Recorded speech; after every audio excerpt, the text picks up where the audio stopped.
2 hours away, even if there's somebody in front of me that can do the work. So typically you have issues on, can the local companies do the work? Do they have the capacity?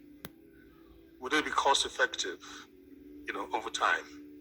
And I think basically what we have done is carry the engagement to the operators, show our capabilities, show our experiences, get the confidence that we can do the work, rather than waiting for legislation or for the government to say, give them the work. And of course, when you're going to do that, you have to show what you have put on ground. Do you have the facilities? Do you have equipment? Do you have the competent people to do the work? So if you can put all those mixes together, it makes it easier. In fact, there was a year on Zaba Zaba that we actually engaged the FPSO, the three key ones, and I don't know when. We sat down with them and said, look, these are the job on the top sides. These are our capabilities. Let's look at, just like what you did, let's look at this are the job that can be done between 0 to 3 years, beyond 3 years. So there is that agreement between we and the operators. And we were showing them the empirical evidences that we can do the work. So, you have to show that I can do it. If you cannot do it, have a partnership that have a track record to do it. Then that will convince them that they have to do that. Now, regarding the service association,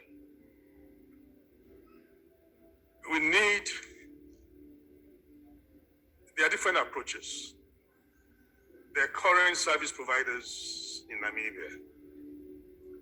We need to profile the database and look at those who are in the core industry.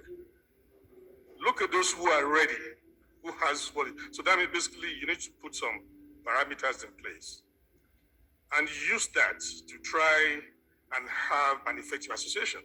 Now let me give you,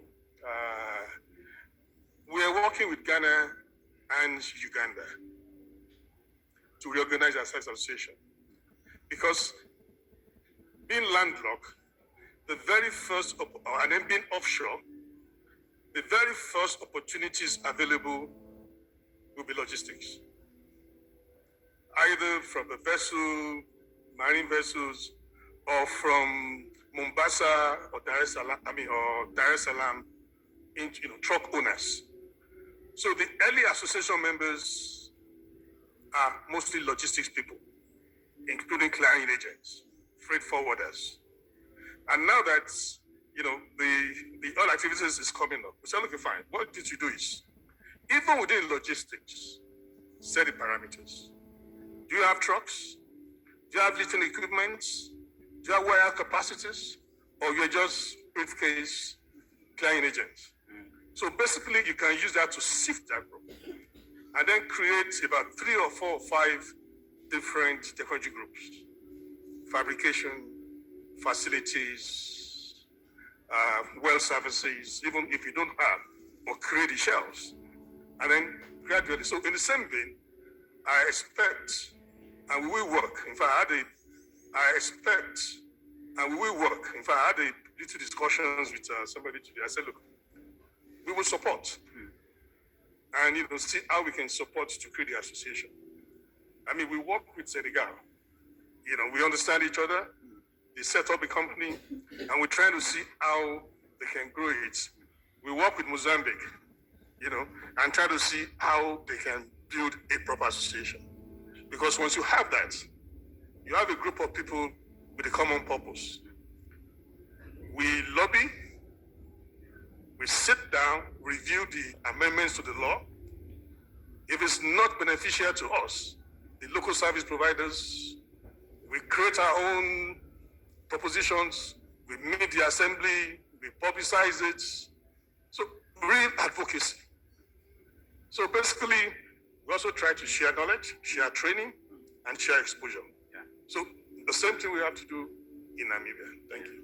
Thank you. So I think the local enterprises Advocacy group is critical, but it's critical also, it's a critical success factor, it appears, for local participation.